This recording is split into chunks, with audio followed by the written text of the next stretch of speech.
Good afternoon बच्चों।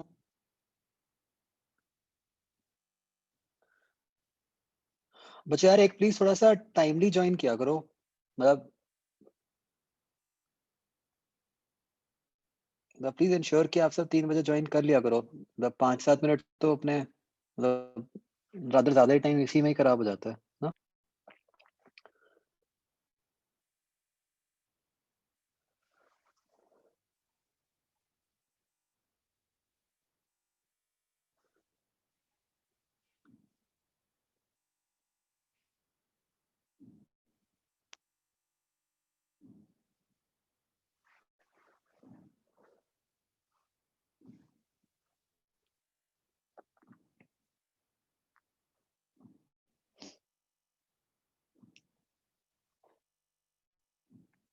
Okay. तो last time बच्चों हमने यहाँ तक किया था। वी टॉक्ड अबाउट कि जब हम बॉडी को हीट देते हैं तो दो पॉसिबिलिटीज हैं, या तो उसका टेम्परेचर चेंज कर सकता है या उसकी स्टेट चेंज कर सकते हैं। ठीक है, तो टेम्परेचर चेंज के लिए हम जो क्वांटिटी यूज करते हैं दैट इज स्पेसिफिक हीट, और स्टेट चेंज के लिए हम जो क्वांटिटी यूज करते हैं दैट इज लेटेंट हीट। तो ये ध्यान रखना है बहुत कि दोनों इंडिपेंडेंट हैं, दोनों को मिक्स नहीं कर सकते। ठीक है, मतलब जब एक टाइम पे एक ही चीज होगी, या टेम्परेचर चेंज होगा या स्टेट चेंज होगी।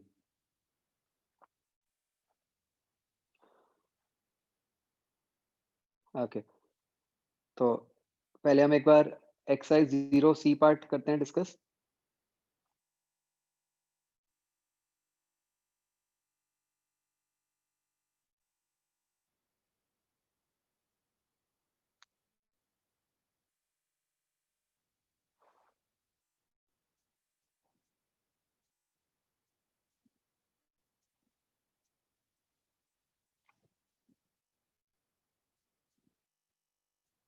हाँ जी, एक्सरसाइज 0C पार्ट बताओ बच्चों।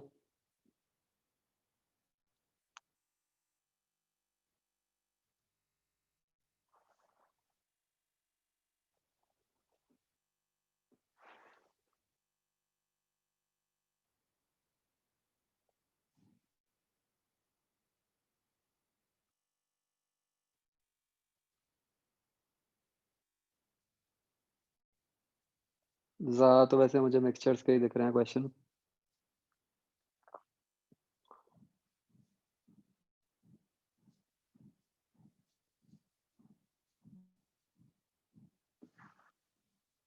चलो ऐसा करो, मैं आपको एक दो क्वेश्चन देता हूँ, इनकी अभी प्रैक्टिस करो।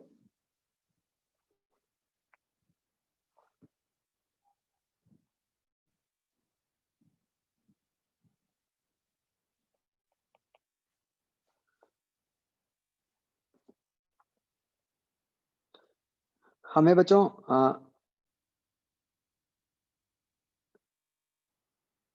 वी हैव हमें 10 ग्राम्स आइस को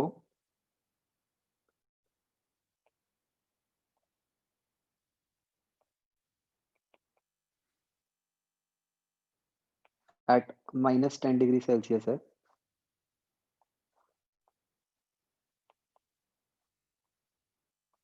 उसको हमें वाटर वेपर एट 100 पे कन्वर्ट करना है। और एक हमारे पास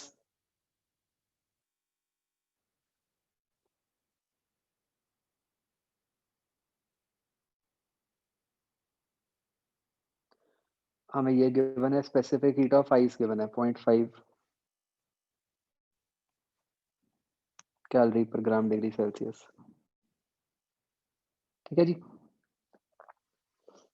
तो इसके लिए हीट निकालो कितनी होगी, फटाफट करो बच्चों, 2 मिनट है आपके पास। सर ये 0.5 है। हाँ,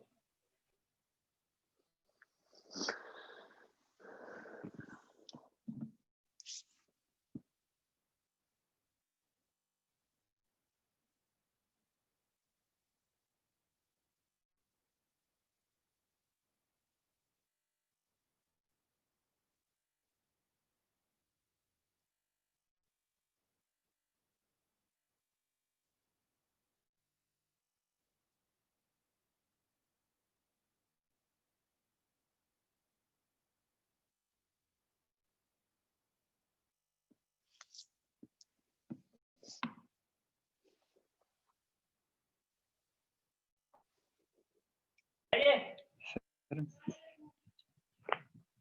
वो -10 डिग्री सेल्सियस है और जब 10 डिग्री सेल्सियस है सर। -10 आइस है ना यार, आइस 10 पे कैसे होगी? हरसिमरन इतनी जल्दी भी नहीं कि गलती हो जाए, ध्यान से करो।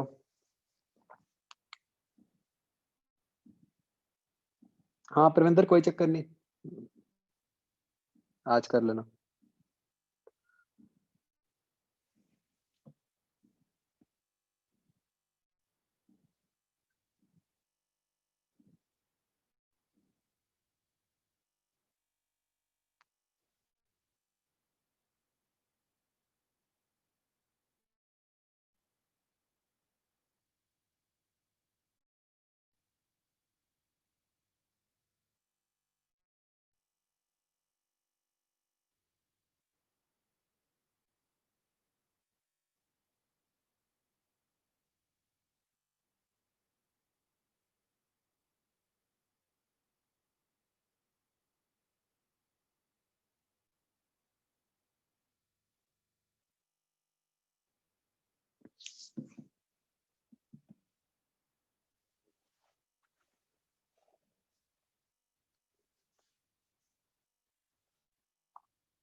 हरसिमरन गलत है, अभी भी परविंदर गलत है।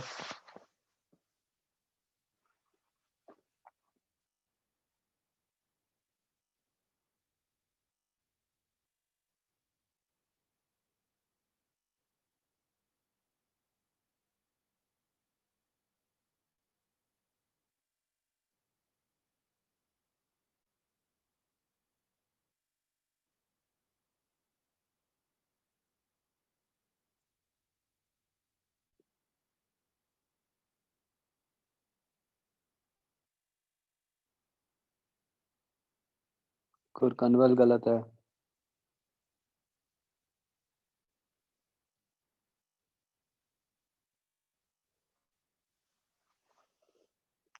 करो भाई ध्यान से।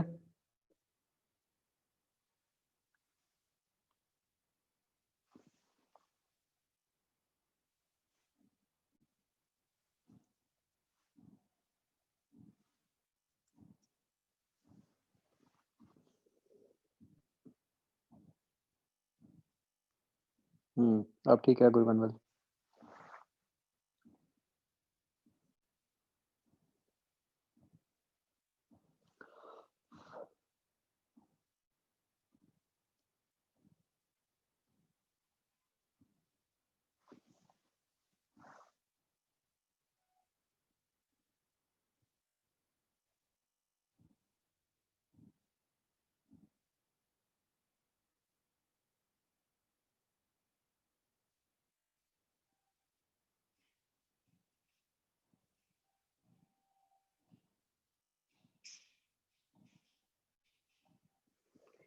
देखो बच्चों, इस केस में क्या करना होता है,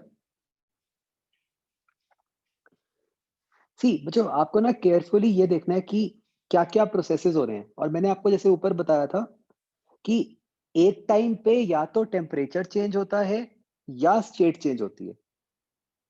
तो किस तरह से होगा देखो, so we have 10 gram ice at -10। इससे क्या होगा बताओ, सबसे पहले क्या होगा, टेम्परेचर चेंज होगा स्टेट चेंज होगा? हरसिमरन बताओ।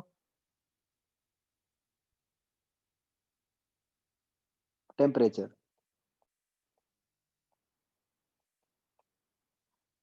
सिमर आप बताओ इसके बाद क्या होगा? सबसे पहले आइस आएगी 0 पे। सिमर पुनिया बताओ क्या होगा?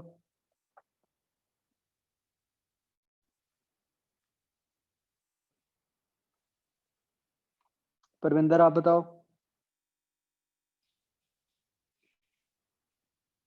कैसे सर, मतलब 0 के बाद? सिमर आप पिछली क्लास में नहीं थे क्या?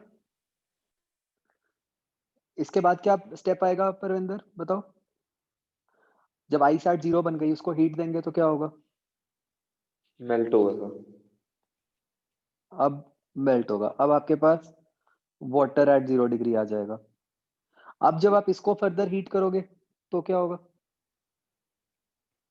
सर टेम्परेचर चेंज होगा, वेपर टेम्परेचर चेंज होगा अब सर पहले। टेम्परेचर चेंज होगा।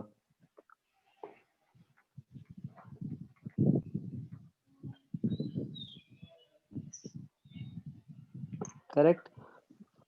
अब आपके पास आ गया वाटर एट 100। मतलब ये स्टेप बहुत इंपॉर्टेंट होता है, नहीं तो इसी में ही गलती हो जाती है बस। और फिर इससे अगला होता है, जब वाटर एट 100 आ गया, आपने और हीट दी, तो आपके पास अब वाटर वेपर आ जाएगा एट 100।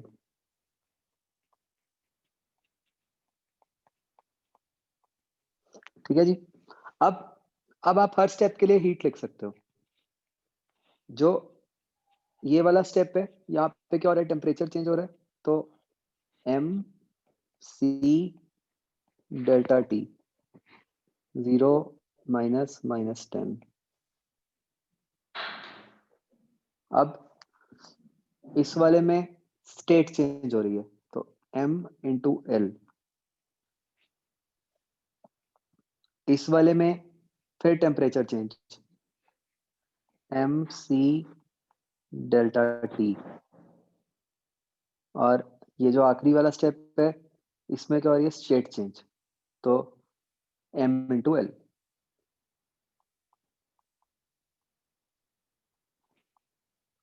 तो ये 4 अलग अलग स्टेप्स में बच्चों हीट जाएगी, और इससे इसका आंसर बन गया 7250 कैलोरी।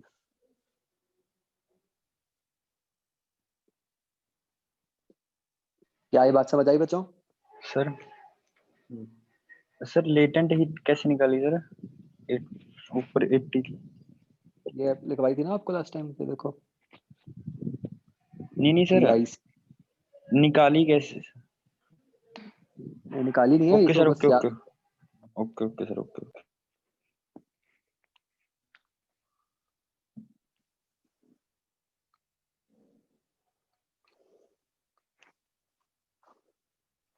हाँ जी, सबको क्लियर हो गया क्वेश्चन कैसे करना है? मेन बात समझ आ गई, क्या याद रखना है कि स्टेप्स देखो कि उस स्टेप में टेम्परेचर चेंज हो रहा है या स्टेट चेंज। जो आपने एकदम आंसर्स दिए थे उसमें क्या किया था, आपने इकट्ठे मान लिया टेम्परेचर चेंज स्टेट चेंज। तो नेक्स्ट पार्ट होता है मिक्सचर्स। तो मिक्सचर्स में क्या है कि जैसे मान लो आपके पास कुछ एक बॉडी है m1 मास की, एक बॉडी है m2 मास की। इसकी स्पेसिफिक हीट C1 है, इसका टेम्परेचर T1 है। इसकी स्पेसिफिक हीट C2 है और इसका टेम्परेचर T2 है। लेट से आपने इन दोनों को मिक्स किया, तो हमें पता है कि जब तक तो टेम्परेचर डिफरेंस होगा तब तक तो ऑब्वियसली हीट फ्लो करेगी। जब हीट फ्लो करना बंद कर देगी बच्चों, उसको हम कहेंगे थर्मल इक्विलिब्रियम। तो उस पे क्या कंडीशन बन जाएगी बच्चों?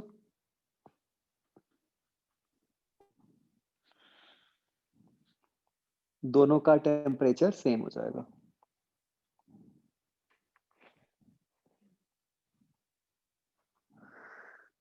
ठीक है, जैसे ये हो जाएगा फिर कोई फर्दर हीट ट्रांसफर नहीं होगी।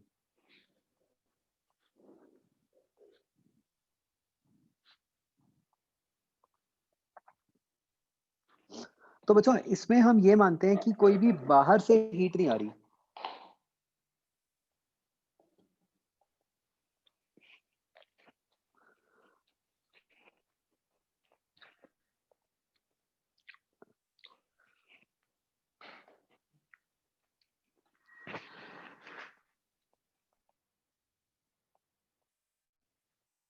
ठीक है, तो भाई अगर बाहर से हीट नहीं आ रही तो क्या हो जाएगा, जितनी पहले को हीट मिली प्लस जितनी दूसरे को हीट मिली वो हो जानी चाहिए 0।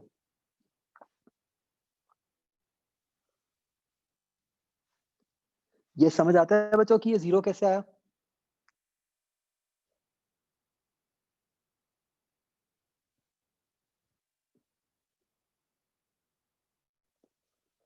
मतलब हम ये कह रहे हैं कि जितनी पहले को हीट दी और जितनी दूसरे को हीट दी वो मिला के 0 हो गई, राइट? वो क्यों हुई? क्योंकि हम बाहर से कोई दे ही नहीं रहे। मेन कंडीशन बच्चों जो याद रखनी है वो ये वाली है कि थर्मल इक्विलिब्रियम पे हो क्या रहा है, टेम्परेचर सेम हो जाता है। ठीक है, जैसे इसका एग्जांपल लेते हैं, उससे क्लियर हो जाएगा बच्चों बिल्कुल।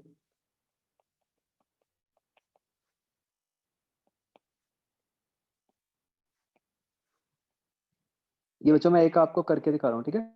लेट्स से आपको कहा है कि 10 gram water at 20 degree Celsius is mixed with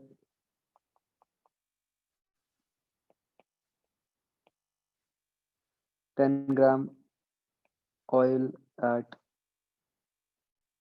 120 degree Celsius.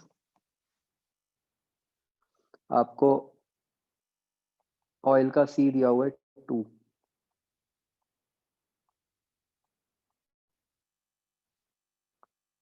ठीक है, तो बच्चों ट्राई करो, find temperature of resulting mixture.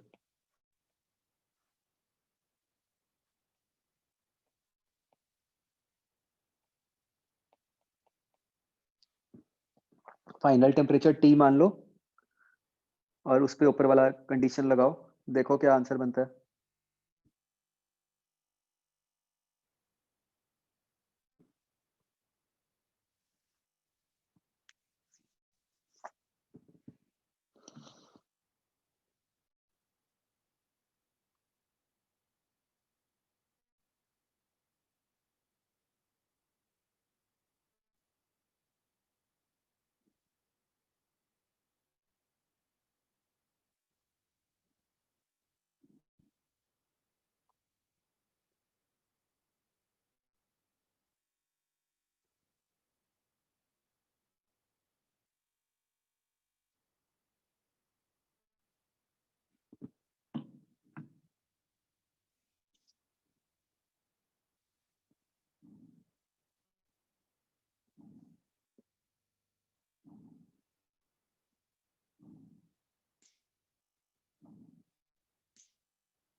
क्या करना है बच्चों, आपने मान लेना है कि वाटर का टेम्परेचर भी कुछ T हो गया फाइनल, ऑयल का भी कुछ फाइनल टेम्परेचर T हो गया, फिर delta Q1 plus delta Q2 0 कर दो।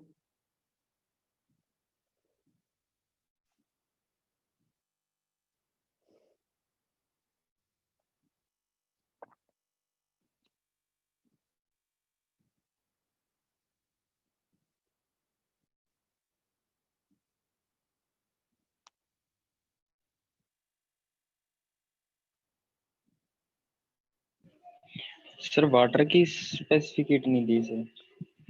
पता होनी चाहिए फन। ओके वाटर के लिए याद रखनी है भाई, specific heat, latent heat of vaporisation, latent heat of fusion, melting वाली, मतलब 180 और 540, ये जो 3 वैल्यूज हैं ये याद रखनी है हमें।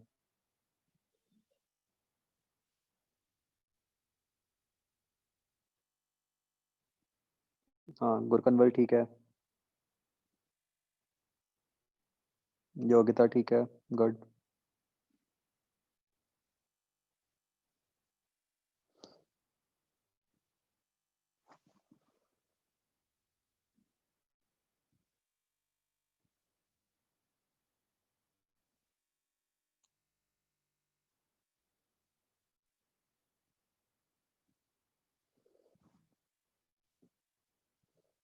जिनका हो गया बच्चों वो रिपीट करो ये क्वेश्चन को फॉर 80 ग्राम्स ऑफ ऑयल। आप 10 की जगह ऑयल को 80 ग्राम्स कर दो।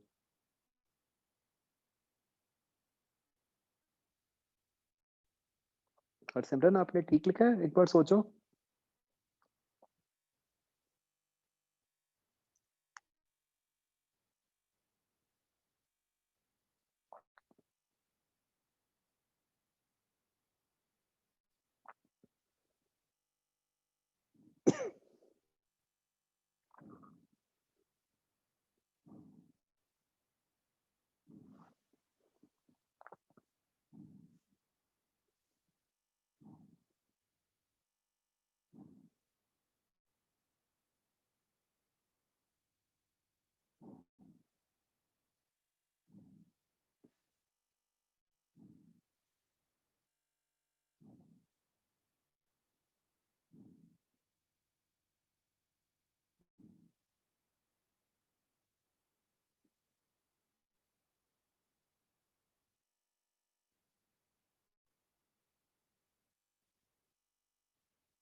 नहीं गुरकनवल।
हाँ वही कह रहा हूँ, 80 वाला गलत है गुरकनवल।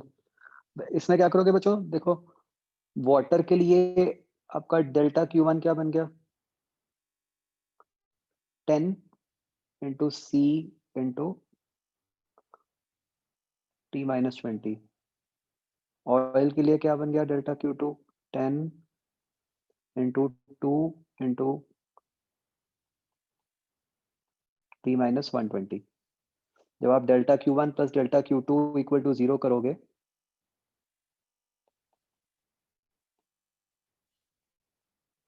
इसको बच्चों सॉल्व करके you will get T as 260/3, right.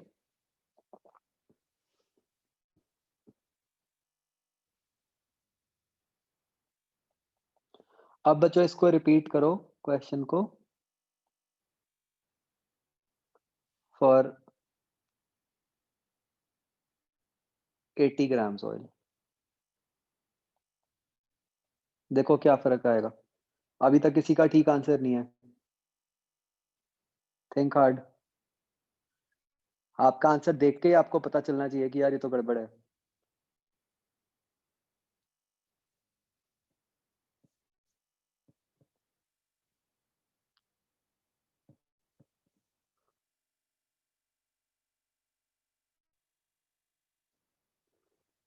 Calculation में आपके कोई गड़बड़ नहीं है, कुछ कंसेप्चुअल गड़बड़ है।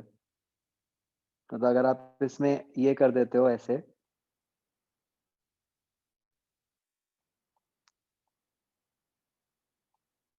राइट, कि जो ऊपर वाले में किया है,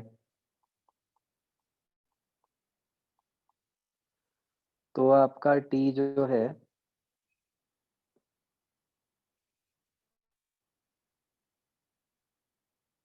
ये बनता है 114।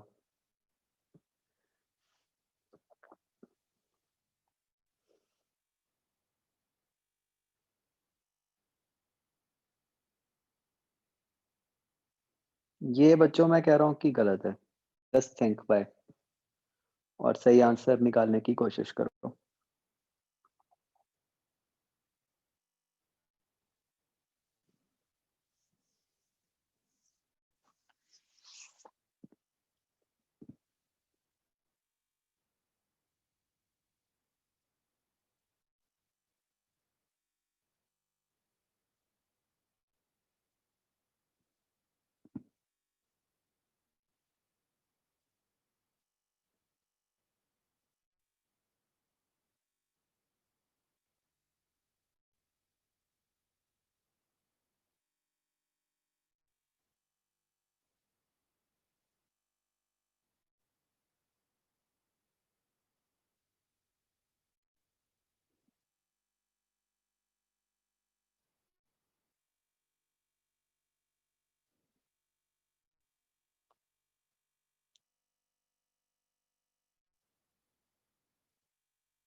नहीं योगिता, गुनीत नहीं, गुरकनवल यस सब ठीक है।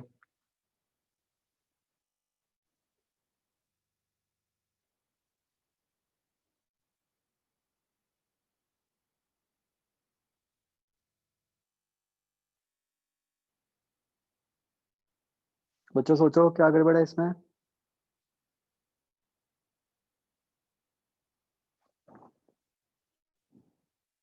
ध्यान से देखो, एक ही तो स्टेप है, उसको देखो ध्यान से, समझ आ जाएगा।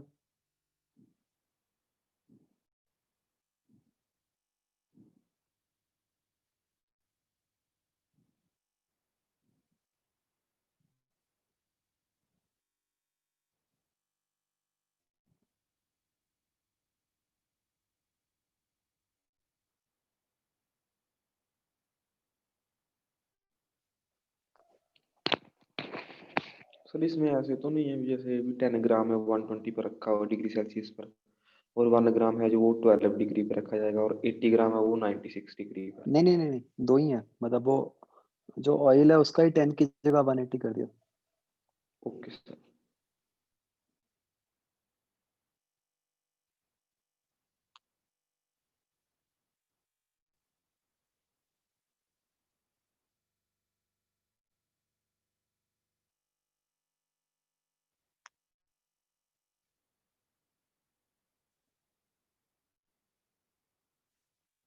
नहीं योगिता,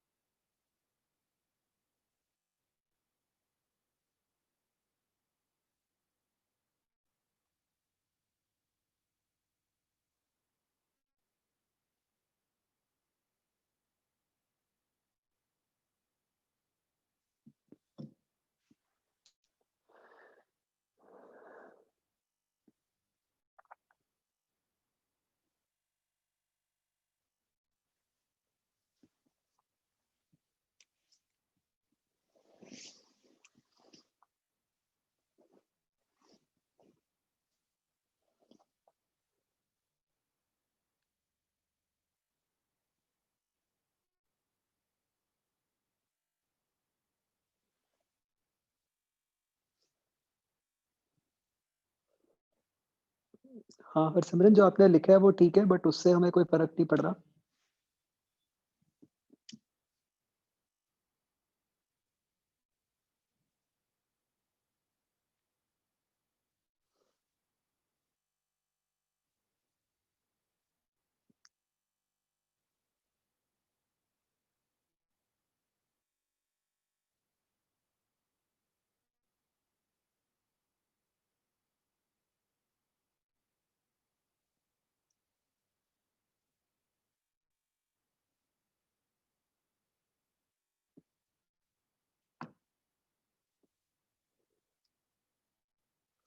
नहीं, अब बच्चों ध्यान से देखो,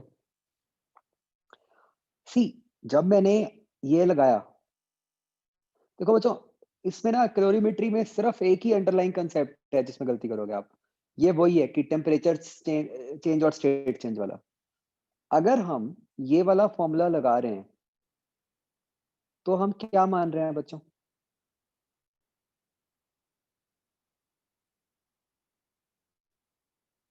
हम ये मान रहे हैं कि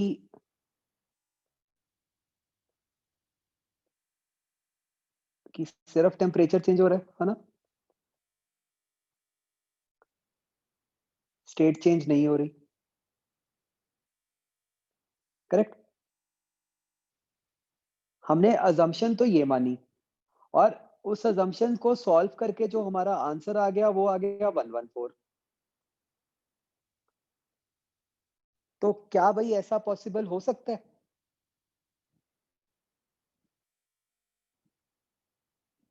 कि पानी का टेम्परेचर बिना स्टेट चेंज हुए 114 हो जाए?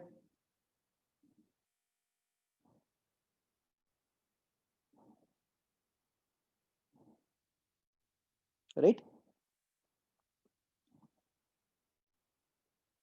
तो इसलिए ये गड़बड़ हो गया। ये क्लियर हो गया? देखो योगिता,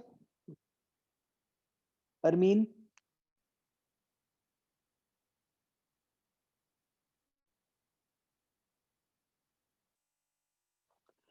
तो अब बेसिकली बच्चों हमें समझना है कि देखो पूरे प्रोसेस में हो क्या रहा है कि हम तो वाटर को हीट दे रहे हैं, है ना? ऑयल से हीट मिल रही है क्योंकि ऑयल का टेम्परेचर ज्यादा है। तो क्या-क्या पॉसिबिलिटीज हो सकती थी अगर हम सोचें? एक केस तो ये था कि जो वाटर है वो लिक्विड स्टेट में ही रहे। करेक्ट? जो असम्पशन मतलब अगर हम ये मान रहे हैं तो हम ये मान रहे हैं कि फाइनल टेम्परेचर 100 से कम होना चाहिए। जो कि हम देख ही सकते हैं कि ऊपर कि गलत हो गया। ऐसा तो हो नहीं रहा।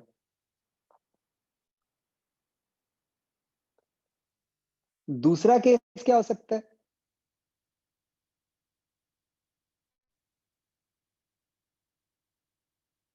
कि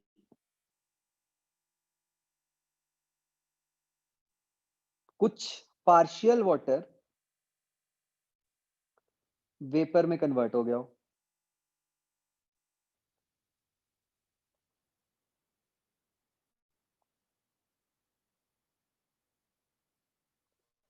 मुझे ध्यान से सोच के बताओ कि अगर पार्शियल कन्वर्ट हुआ होगा तो उस केस में बच्चों फाइनल टेम्परेचर क्या हुआ?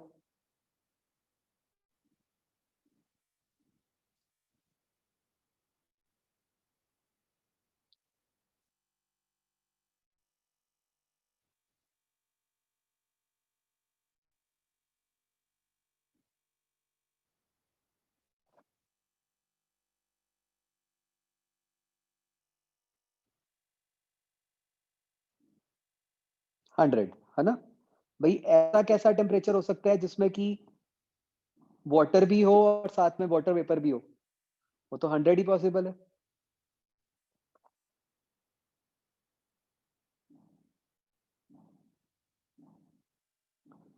और केस 3 क्या हो सकता था बच्चों? कि सारे का सारा पानी ही वेपर में कन्वर्ट हो गया हो।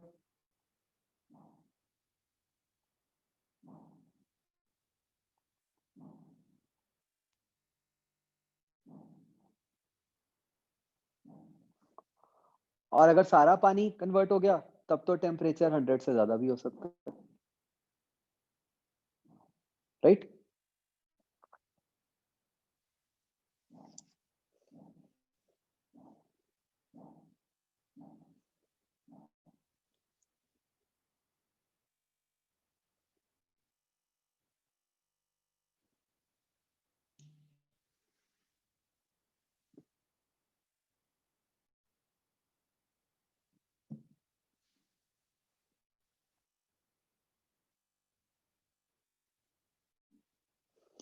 तो अब ये तो हमें क्लियर हो गया कि केस 1 तो है नहीं। अब how will you check for case 2?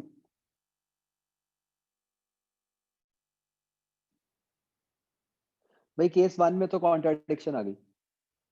हम ये मान लेते हैं कि लेट्स से कि कुछ m ग्राम्स था।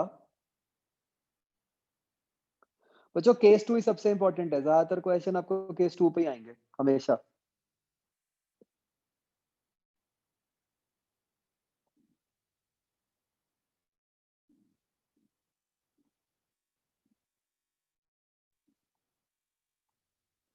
कि हम मान लेते हैं कि m grams of water ice में कन्वर्ट हो रहा है।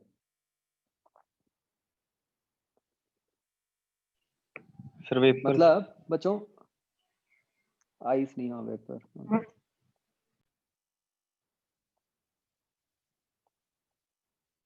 मतलब बच्चों इस केस में क्या स्टेप्स रहेंगे हमारे कि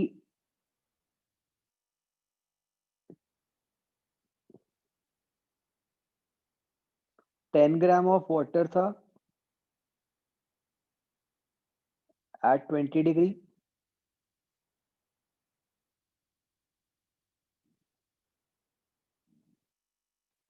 ये पहले पूरे का पूरा 100 पे कन्वर्ट हो गया और इसमें से फर्दर सिर्फ m ग्राम्स कन्वर्ट हुआ वेपर में। तो अब डेल्टा Q1, अच्छा बच्चों ये बताओ कि जो M है वो मैक्सिमम कितना हो सकता है?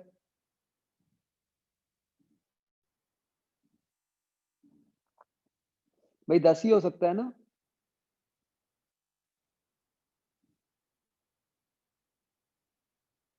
तो अब डेल्टा Q1 बच्चों कितना हो गया जो हमने अभी लिखा था ऊपर?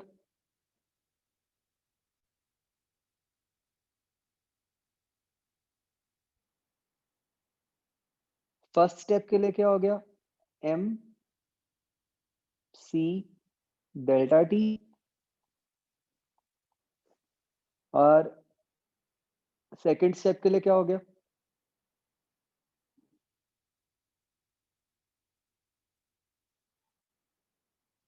M into 540। ये बच्चों स्टेप बड़ा ध्यान रखना है, क्योंकि इसमें पहले स्टेप में तो 10 आ रहा है, दूसरे स्टेप में सिर्फ M आ रहा है ना?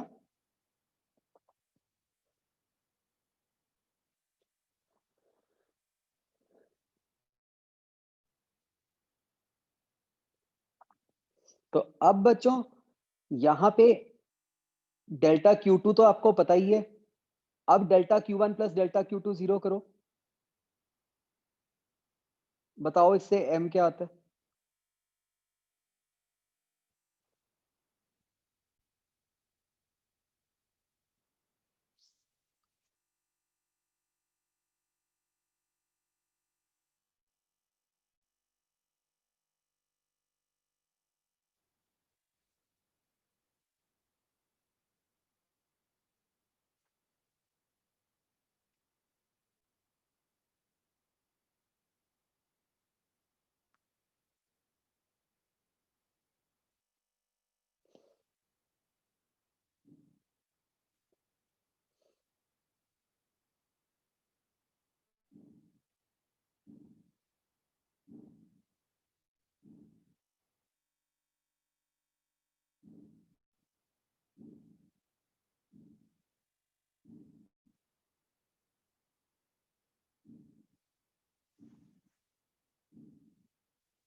सर हाँ जी। सर उसमें टी भी तो वेरिएबल है सर, कि टी को सर नहीं, टी तो 114 अब ले हमें लेंगे सर? पता है ना, टी तो 100 140 पता है ना हमें। 100 सर? हाँ, केस 2 में तो टेम्परेचर 100 है ना? Okay sir.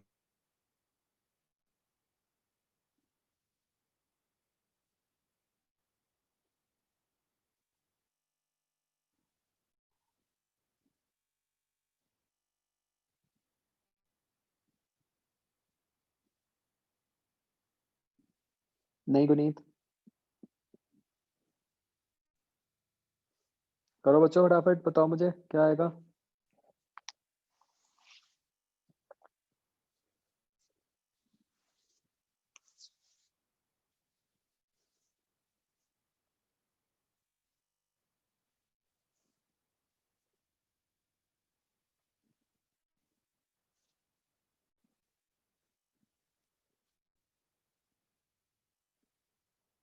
आई थिंक आपका कुछ 4.4 आना चाहिए M।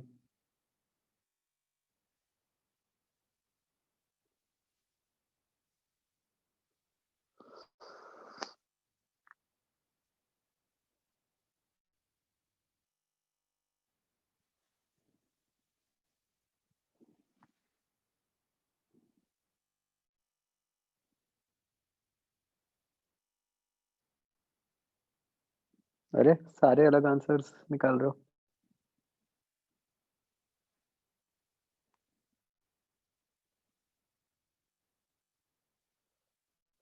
डेल्टा Q2 क्या लिखा है आपने?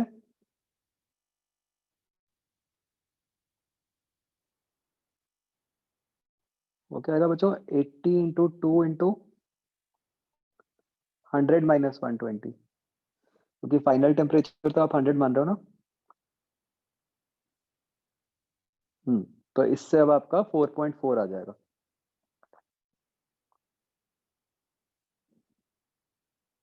तो क्योंकि ये 10 से कम आया है सर इसलिए ये ठीक है। सर हाँ जी। सर इसी से किया सर 5.77 आ रहा है सर, ऐसे ही किया सर। नहीं 4.4 आएगा। सर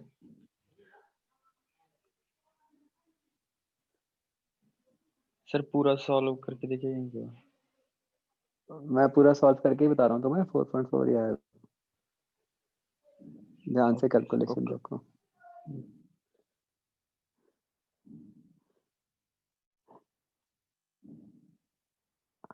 अब बच्चों एक बात समझो, ठीक है? तो ये सही हो गई हमारा assumption। तो और अब इसमें हमारा आंसर क्या हुआ? आपको दो तरीके से बच्चों क्वेश्चन पूछा जा सकता है। या तो आपसे टेम्परेचर पूछा जाएगा, या आपसे ये पूछा जाएगा कि भाई बताओ कितने ग्राम्स ऑफ वाटर बचा हुआ है, या कितने ग्राम्स ऑफ वाटर वेपर है। इस तरीके से पूछा जाएगा, ठीक है? अब बच्चों एक बात मेरी बहुत ही ध्यान से सुनना। देखो बच्चों, जब आप केस 1 मानते हो तब आपका वेरिएबल क्या है?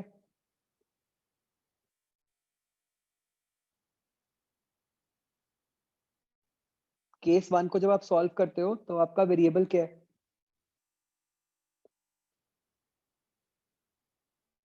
केस 1 में आपका टी वेरिएबल है, करेक्ट?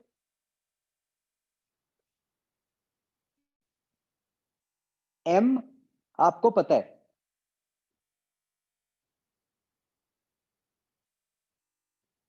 राइट? तो आप चेक कैसे करते हो? आपका टी वेरिएबल है तो आपका चेक कैसे होगा कि आपका आंसर ठीक है कि नहीं? इस स्टेप से कि आपका टी 100 से कम आ रहा है कि नहीं आ रहा, राइट? सिमिलरली बच्चों केस 2 में अब क्या वेरिएबल है और क्या नोन है?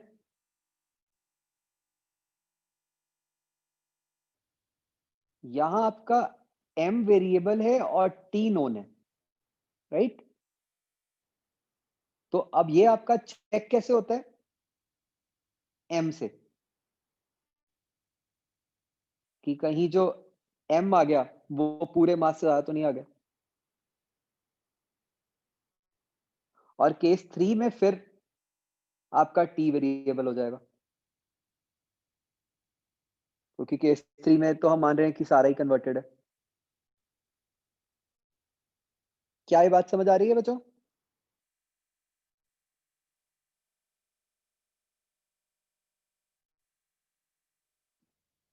तो आपको बच्चों ज्यादातर क्वेश्चंस केस 2 पे ही बेस्ड आएंगे।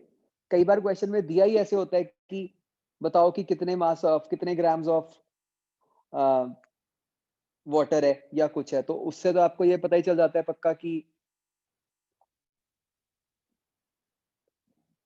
मतलब कि वो केस 2 ही होगा, है ना?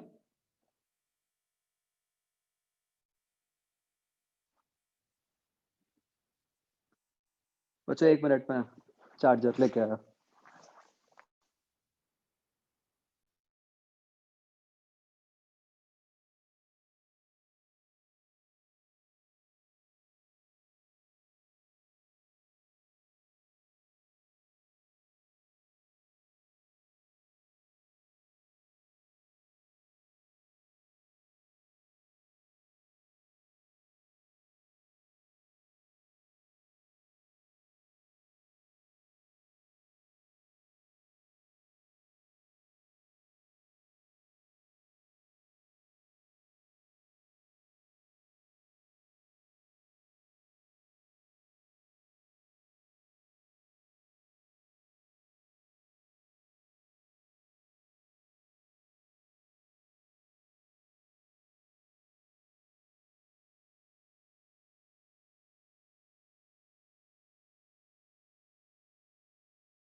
हाँ बच्चों, तो ये क्लियर हो गया सबको? सर हाँ जी। सर तो ऐसे क्वेश्चन अगर ऐसे फिर आता है कोई, तो उसमें सर मतलब फाइनल आंसर हमें एम निकालना है, जैसे इसमें एम निकाला सर डिपेंड टी करता है, को। जैसे मैं आपको दे रहा हूँ कैसे क्वेश्चन आ सकता है, देखो कि मान लो आपको दिया हुआ है 1 gram of ice eight 0 degree Celsius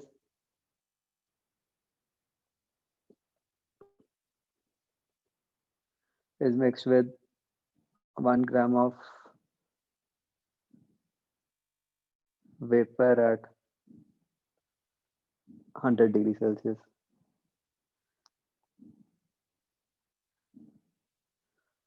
तो find temperature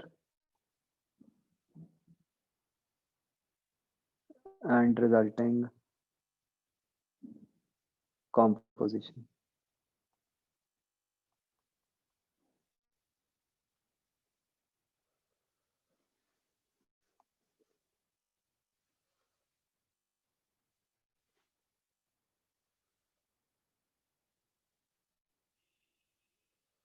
ये करो ट्राई बच्चों।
ठीक है गुलकनवल।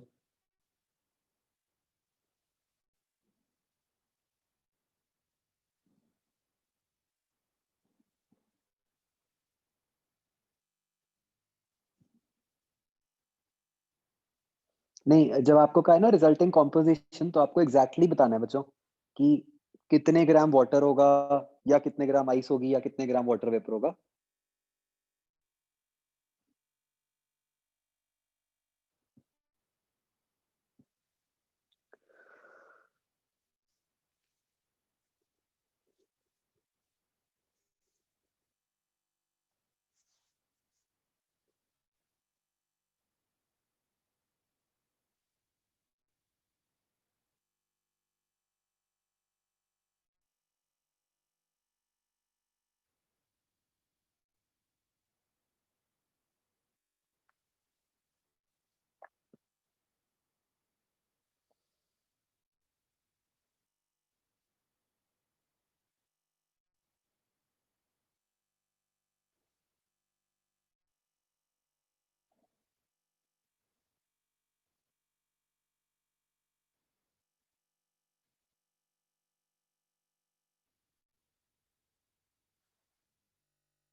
हुआ बच्चों? देखो जो इसमें भी मैं डायरेक्टली स्टेप 2 लिख रहा हूँ, ठीक है? तो स्टेप 2 में क्या हो जाएगा?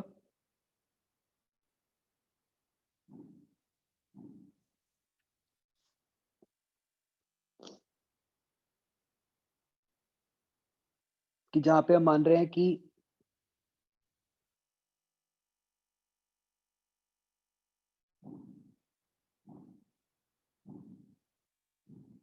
अच्छा ये बताओ, इसमें एक कन्फ्यूजन हो सकती है आपको कि मतलब कौन से वाला वाटर पार्शियल होगा, जो आइस में है वो पार्शियल रह सकता है या जो वेपर में है वो पार्शियल रह सकता है?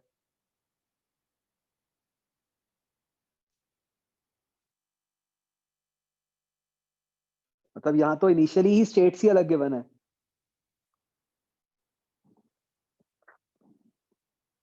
तो आप क्या assumption लेके स्टार्ट करोगे बच्चों?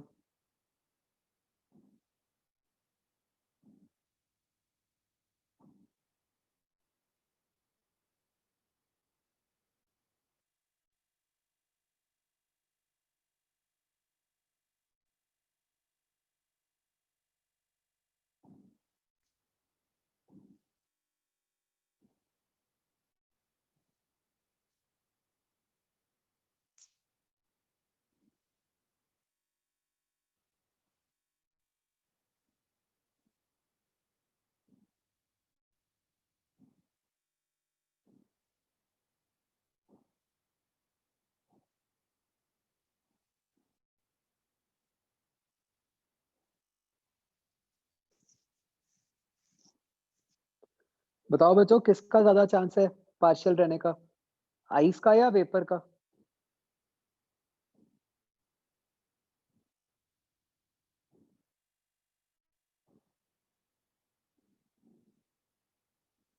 वेपर का पार्शियल रहने का ज्यादा चांस है, बिकॉज उसकी लेटेंट हीट 540 है ना? उसको ज्यादा हीट चाहिए कंपेयर टू आइस। आइस को तो 80 चाहिए।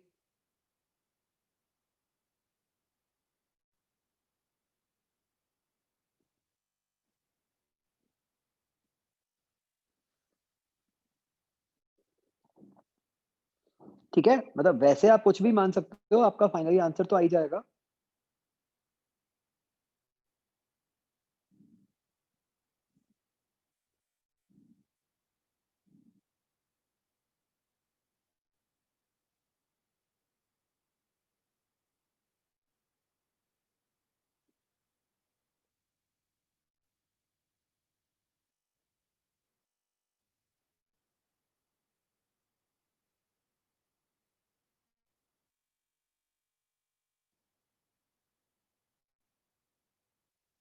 तो ये जो है,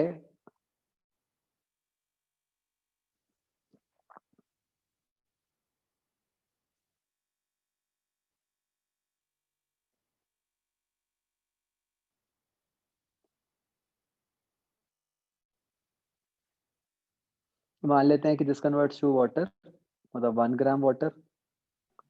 सर और यस, सर पहले सर वाटर एट 0 डिग्री नहीं होगा सर? सर सीधा। नहीं नहीं वो तो होगा, ये तो मैंने वैसे ही लिख दिया कि टोटल क्या हो रहा है। Okay sir. आपको तो वो स्टेप्स लिखने ही पड़ेंगे। और ये जो है 1 ग्राम वेपर एट 100, इससे मान लेते हैं हम कि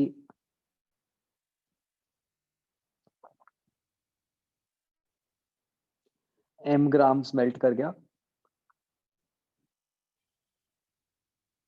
तो इससे m ग्राम्स वाटर बन गया 100 पे। ये डेल्टा Q1 है, ये डेल्टा Q2 है। तो अब डेल्टा Q1 आपका क्या हो जाएगा? 1, पहले तो आइस वाटर में कन्वर्ट होएगी, तो 1 into 80 plus 1 into C into 100 minus 0। और इसके लिए क्या बन जाएगा बच्चों? Minus m into 540। ये माइनस में क्यों आया? क्योंकि वो जो है वो इतनी हीट लूज कर रहा है। तो ये आपका m आ गया 1/3 ग्राम्स, जो कि लेस देन 1 है, तो ठीक है। तो इसका मतलब हमारे मिक्सचर में फाइनली कितना वाटर हो गया? 1 तो ऊपर से आ गया था और ये 1/3 यहाँ से आया, तो 4/3 ग्राम्स ऑफ वाटर होगा इस केस में,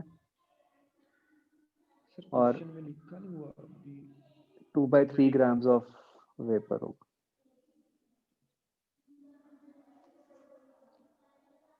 सर क्वेश्चन में दिया नहीं हुआ मतलब भी 100 डिग्री सेल्सियस पर मतलब 1 ग्राम है, मतलब क्या?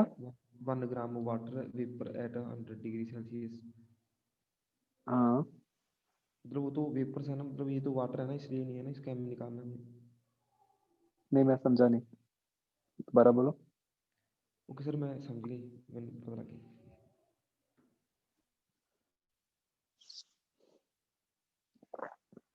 हाँ बच्चों, ये क्लियर हुआ?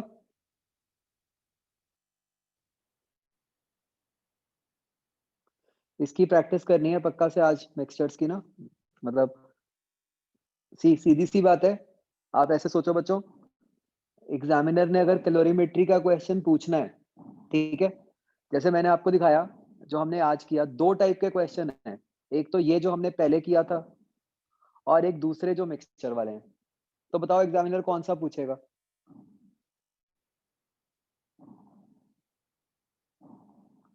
दूसरा ही पूछेगा ना, क्योंकि पहले दूसरे में पहला तो अपने आप ही कवर हो गया कंसेप्ट,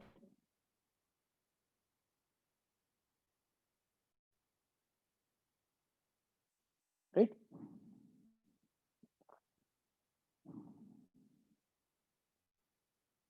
नेक्स्ट होता है बच्चों water equivalent. Sir yes, sir तो ऊपर वाले क्वेश्चन में हमें टी भी फाइंड करने को हुआ था, मतलब टी हमने सीधा 100 मान लिया सर। मतलब आप जब करोगे तो एक बार तो आप कुछ और टी मानोगे और कॉन्ट्राडिक्शन आएगी। मैंने तो आपको बस फाइनल आंसर के हिसाब से बताया कि क्या आएगा। नहीं मतलब सर वो टी फाइंड करने के लिए हम सीधा वो वाला फॉर्मूला लगाएंगे, M C delta T one plus M C delta T two, वो मतलब जो भी। मतलब अगर आप ये मानते हो, मतलब बेसिकली क्या है कि आपने क्या माना है, अगर आप ये मान रहे हो कि भाई बाद में सारा वाटर है, यस सर। ठीक है, तो जैसे मैंने यहाँ लिखा है ना, जैसे ये स्टेप पे मैंने तो 100 लिखा है, तो आप वाटर एट कुछ टेम्परेचर टी मानोगे। Yes sir. ऐसे ही इधर भी इस पे आपको ये मानना पड़ेगा कि फिर सारा टी पे है, तो उसके हिसाब से डेल्टा Q1 और डेल्टा Q2 आपके चेंज हो जाएंगे।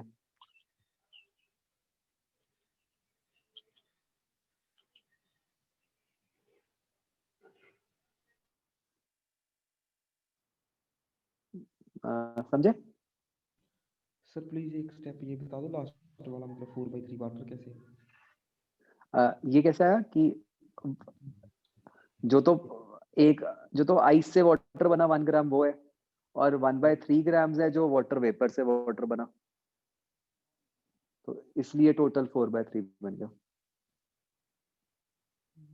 Okay sir. सर जो हमने मतलब आपने समझाया अभी कि ऊपर वाला भी कि एट एनी टेम्परेचर लिखेंगे, जैसे हमने ऊपर 100 माना है, हम्म तो उसमें सर एम तो नहीं मानेंगे ना सर कि एम ग्राम्स कन्वर्ट हो रहे हैं, क्योंकि उसमें 2 वेरिएबल हो जाएंगे फिर तो। हाँ, वो पॉसिबल नहीं है ना। तो आप सोचो कि अगर हम कह रहे हैं कि आइस है, और अगर हम कह रहे हैं कि वो आइस किसी वाटर पे कन्वर्ट हो गई, वाटर एट टेम्परेचर टी, तो अगर वो टेम्परेचर टी कुछ है, वो 0 नहीं है, तो फिर तो सारी मेल्ट हुई होगी ना। ऐसा तो हो नहीं सकता कि पार्शियल आइस हो और वो टी टेम्परेचर पे भी पहुंच जाए। पहले सारी आइस मेल्ट करेगी तभी उसका टेम्परेचर बढ़ेगा ना। Yes sir. अब बच्चों वाटर इक्विवेलेंट क्या होता है देखो। तो जैसे मान लो कोई भी बॉडी है, उसका मास दिया हुआ है और उसकी स्पेसिफिक हीट दी हुई है, ठीक है, मतलब बहुत सिंपल सा कंसेप्ट होता है। वाटर इक्विवेलेंट का मतलब ये होता है कि उस बॉडी की जगह हम वाटर का कितना मास ले लें जिसका सेम टेम्परेचर बढ़ाने में हमें सेम हीट एनर्जी देनी पड़े। मतलब टेम्परेचर दोनों का ही डेल्टा टी से बढ़ाना है।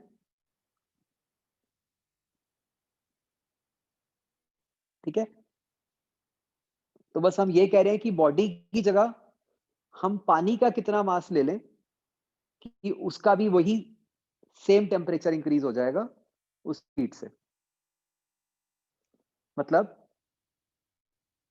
पहले वाली बॉडी के लिए डेल्टा क्यू क्या हुआ, mc डेल्टा टी। वाटर के लिए क्या हो गया, m water c water delta T. तो ये आपका डेल्टा टी तो कट गया,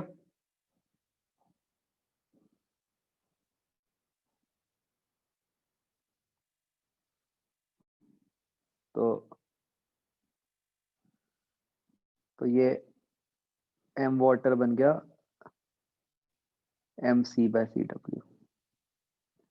इसको वाटर इक्विवेलेंट कहते हैं।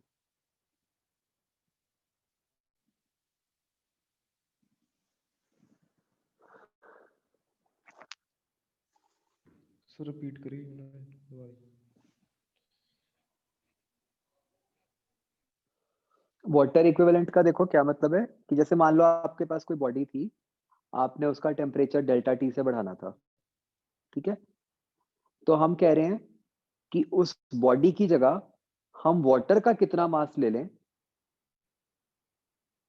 सो दैट उसको भी वही सेम हीट एनर्जी देनी पड़े। मतलब इट इज जस्ट, हम कैलकुलेशन इजी करने के लिए कर लेते हैं ऐसा कि अलग अलग बॉडीज में काम करने की जगह हम कह रहे हैं कि हम सिर्फ वाटर में ही काम कर लेंगे। ठीक है, मतलब ये मिक्सचर नहीं है, हम ये कह रहे हैं कि हमने बॉडी को रिप्लेस कर दिया वाटर से। सर तो जो लेटेंट हीट देंगे वो तो डिफरेंट होगी ना, तो मतलब स्पेसिफिक हीट सर। हाँ, वाटर इक्विवेलेंट जो होता है ये सिर्फ उसके लिए, स्पेसिफिक हीट के लिए, मतलब टेम्परेचर चेंज के लिए सिर्फ।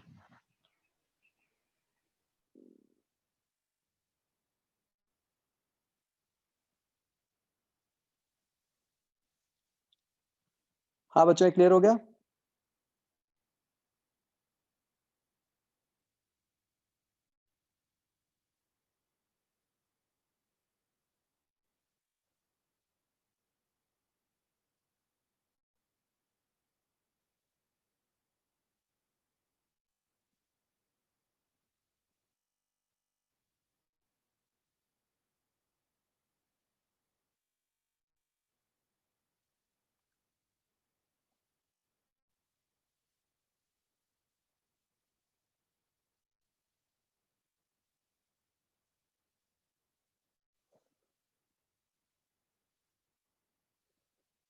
ओके, अब बच्चों नेक्स्ट पार्ट होता है, बच्चों ये कैलोरीमेट्री वाला पार्ट खत्म हो गया।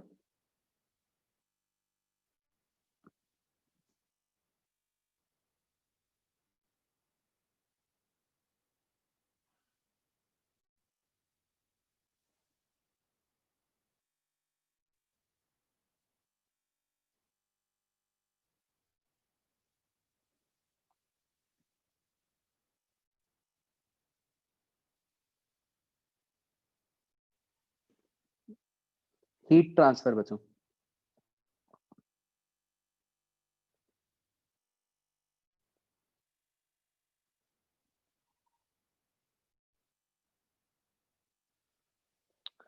तो अब हम ये बात करेंगे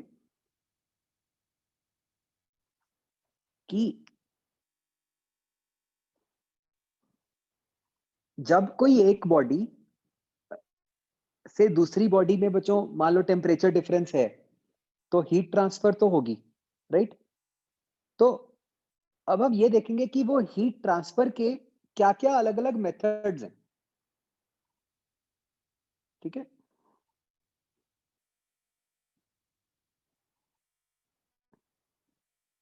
तो मतलब हमने ये तो बेसिक बात कर ली थी कि बेसिक कंडीशन तो ये है कि टेम्परेचर डिफरेंस होना चाहिए। ठीक है, अब बच्चों टेम्परेचर डिफरेंस होने पर भी जो हीट ट्रांसफर होती है उसके अलग अलग मेथड्स होते हैं बच्चों। ठीक है, तो मतलब we will be studying the various modes of heat transfer.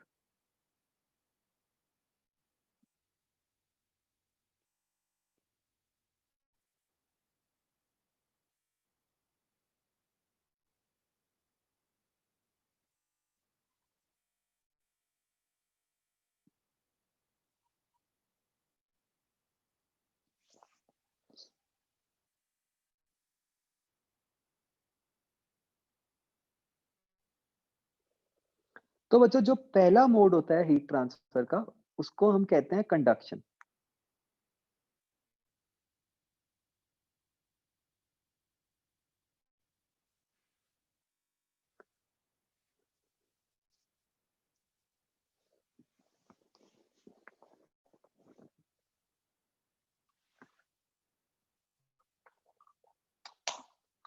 एक सेकंड।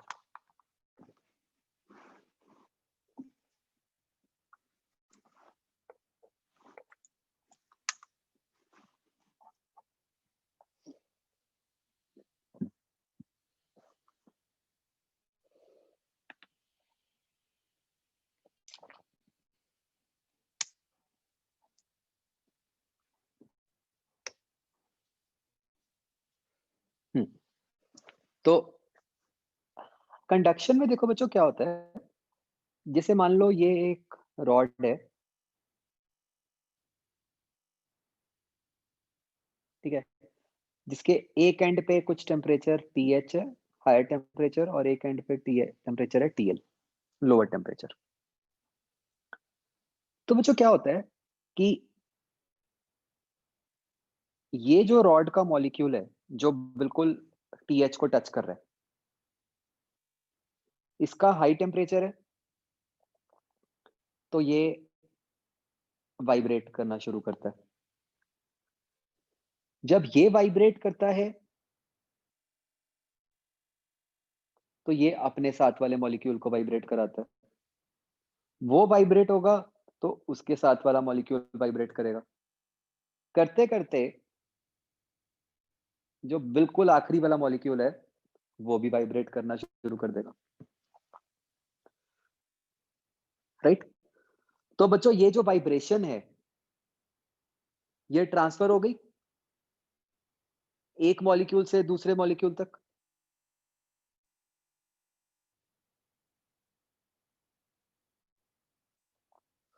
ठीक है? तो जब इस फॉर्म में एनर्जी ट्रांसफर हो रही होती है, तो उसको हम कहते हैं एज कंडक्शन।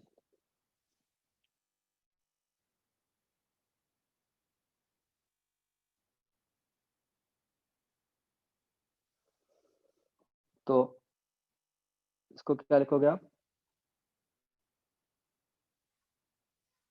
कि कंडक्शन इज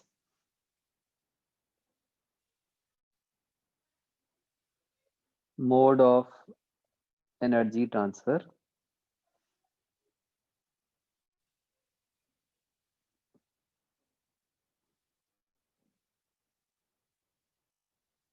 और ये कैसे हो रहा है बच्चों? In the form of vibrations.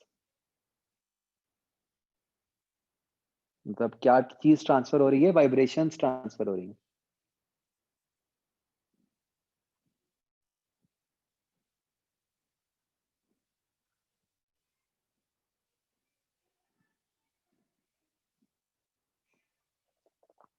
तो बच्चों इसमें खासियत क्या है कि एनर्जी तो ट्रांसफर होगी, बट क्या कोई मॉलिक्यूल अपनी जगह से हिला?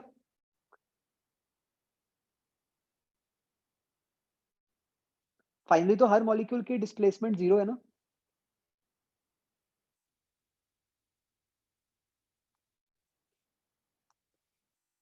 तो मतलब इसकी यही मेन खासियत है कि this is mode of energy transfer without any actual displacement of molecules. Molecule ने सिर्फ वाइब्रेशन आगे के आगे ट्रांसफर कर दी, कोई भी मॉलिक्यूल खुद से अपनी जगह से नहीं हिला।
हाँ बच्चों, ये बात समझ आ रही है?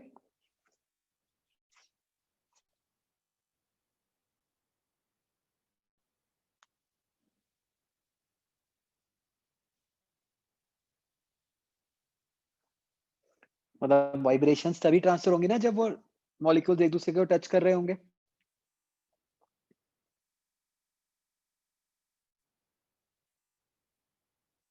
तो इसलिए ये जो कंडक्शन होती है,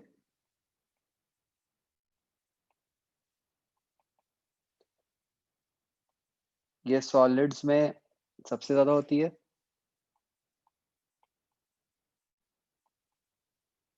फिर लिक्विड्स में होती है, और फिर गैसेस में होती है। ठीक है, गैसेस में तो ये नेग्लिजिबल ही होती है कंडक्शन।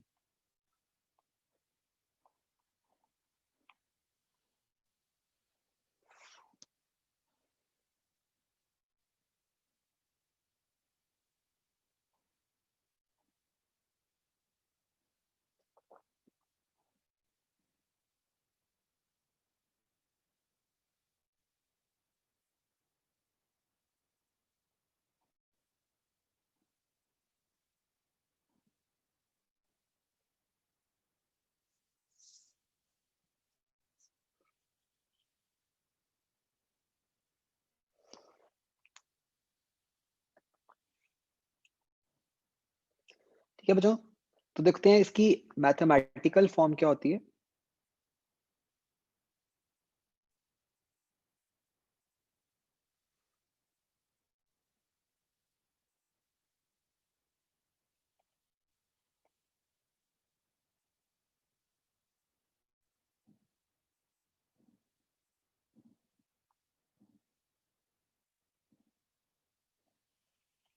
तो बच्चों जैसे मान लो ये कोई पतली सी, मतलब ये कोई रॉड का कोई छोटा सा पार्ट है, ठीक है, मतलब डिस्क कह लो चाहे इसको,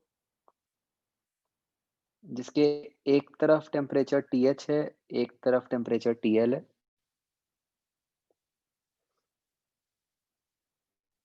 इसका जो एरिया है वो बच्चों कुछ A है,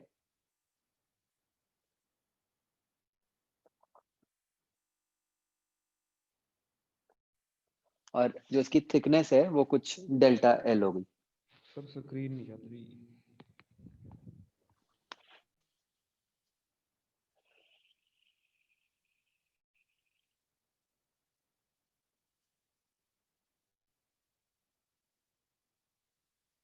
वैसे बच्चों पता नहीं क्यों और कैसे ये सिर्फ आपकी क्लास में होता है कि बीच में स्क्रीन अपडेट होनी बंद हो जाती है, और किसी क्लास में नहीं होता।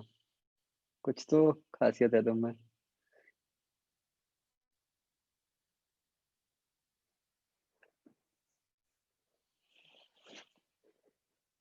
या कुछ ऐसा है कि हर बार 3 बजे कोई मेरे इंटरनेट में प्रॉब्लम हो जाती है।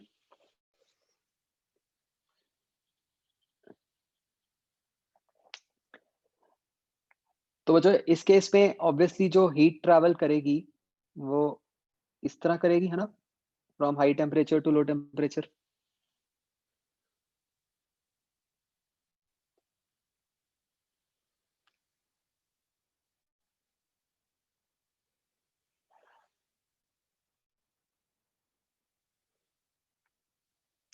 तो बच्चों इट टर्न्स आउट कि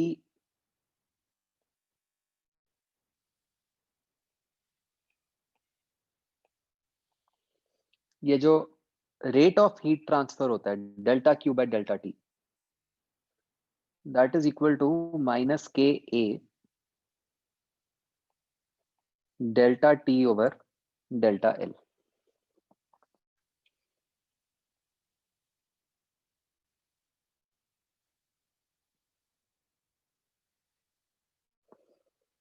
ठीक है, अब यहां पर बच्चों ये जो K होता है इसको हम बोलते हैं एज थर्मल कंडक्टिविटी,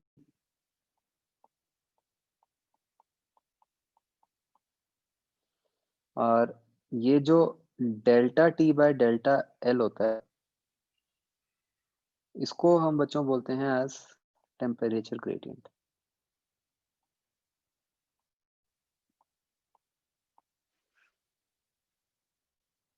ठीक है,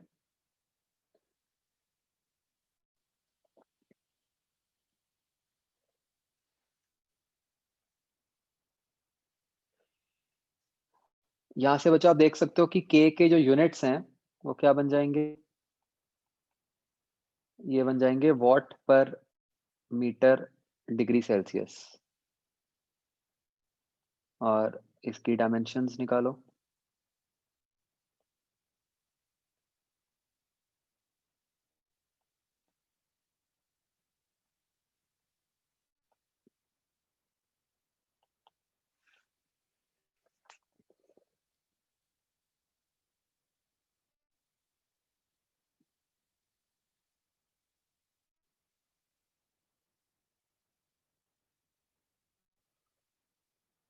ठीक है जी,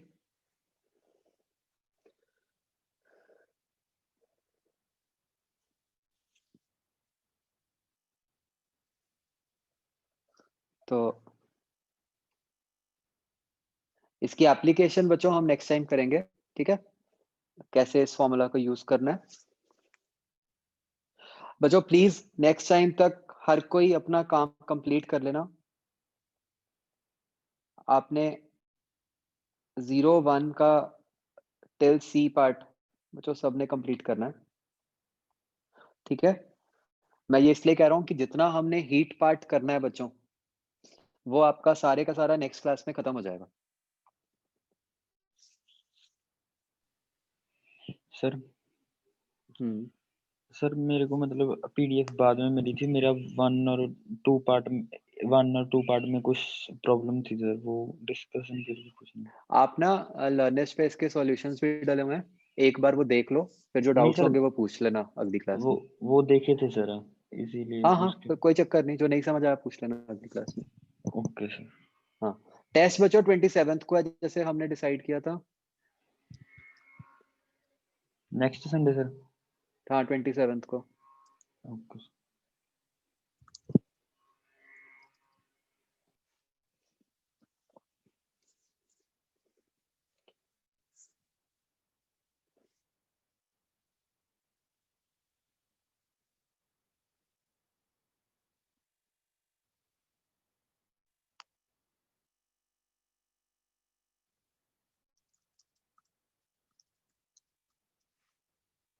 चलो ओके बच्चों।